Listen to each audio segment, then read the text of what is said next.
के लिए समास का एक बहुत महत्वपूर्ण टॉपिक मैं आपके पास लेके आया हूँ, जिससे समास में आपको जो है कभी भी कोई दिक्कत नहीं होगा। और ये हर एक एग्ज़ाम में पूछे जाने वाला टॉपिक है, इसलिए मैं आपके लिए एक बहुत ही महत्वपूर्ण टॉपिक लेकर आया हूँ।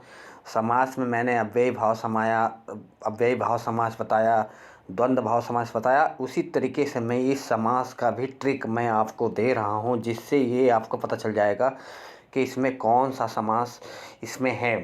तो ध्यान रखिएगा, द्विगु समास के मैं बारे में आज के बता रहा हूँ। जिस समास में संख्यावाचक विशेषण हो, जिस समास में क्या हो, संख्यावाचक विशेषण हो, तो उसमें अब ध्यान रखिएगा कि कौन सा समास होगा, द्विगु।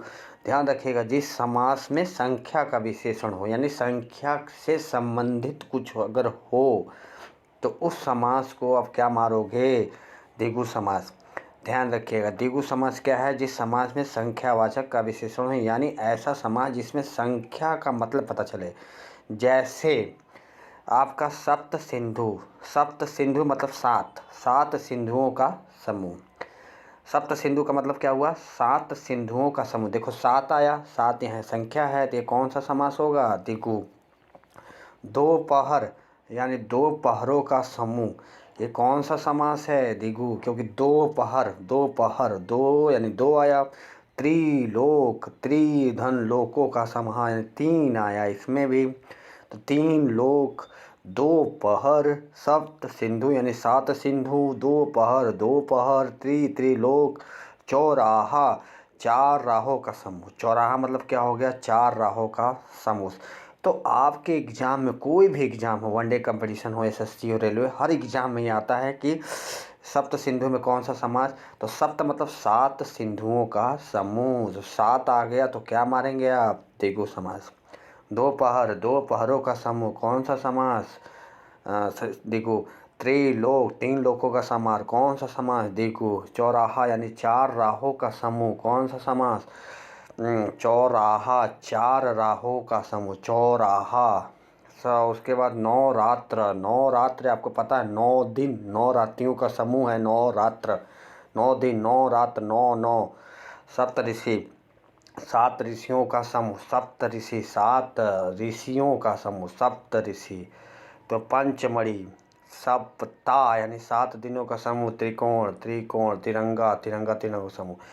तो जिस समास में, आप ध्यान रखिए, जिस समास में केवल आपको संख्या का भेद हो या संख्या का पता चले, उस समास को आप क्या मारेंगे, द्विगु समास। ध्यान से रखिएगा, द्विगु समास क्लियर। द्विगु में बस केवल सप्त सितु, सप्त, दोपहर त्रिलोक, चौराहा, चार राहों का, 9 रात, 9, पंचमढ़ी, पंचमढ़ियों का समूह, जिसमें संख्या का पता चले, उस समास को आप क्या मारोगे, द्विगु समास। अब आपको मैं कर्मधारय समास के बारे में बता रहा हूँ। कर्मधारय यानी कि जो कर्म का क्या करे, धारण करे, उस समास को आप क्या बोलोगे, कर्मधारय। क्या बोलोगे, कर्मधारय। जो स्पेशल समास, ऐसे शब्द होते हैं जो कर्म को क्या करते हैं, धारण करते हैं।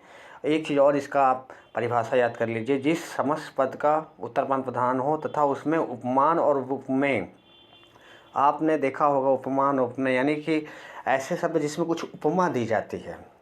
जैसे चरण कमल, यानी कमल कैसा हो गया, चरण, यानी कमल के समान चरण। अब कमल, चरण कमल यानी चरण को कमल जैसा बना दिया गया, तो ये उपमान हो गया, उपमेय हो गया। तो कौन सा समास, कर्मधारय समास। कनक लता यानी इसका मतलब कनक जैसी लता।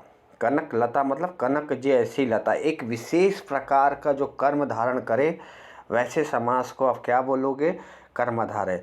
जैसे चरण कमल यानी चरण को कमल का रूप दे दिया गया, यानी उपमा दे दिया गया कि चरण को कैसा रूप है, कमल जैसे चरण का होता है वैसे कमल का रूप दे दिया गया, तो एक उपमा दी जाती है। कमल नयन, अब जैसा कमल और नयन यानी कमल के समान नयन, यानी नयन कैसा हो गया, कमल, ये उपमा दी गई। तो जिसमें विशेष प्रकार का कर्म हो या उपमा हो, प्राण प्रिय, तो प्राणों के समान प्रिय।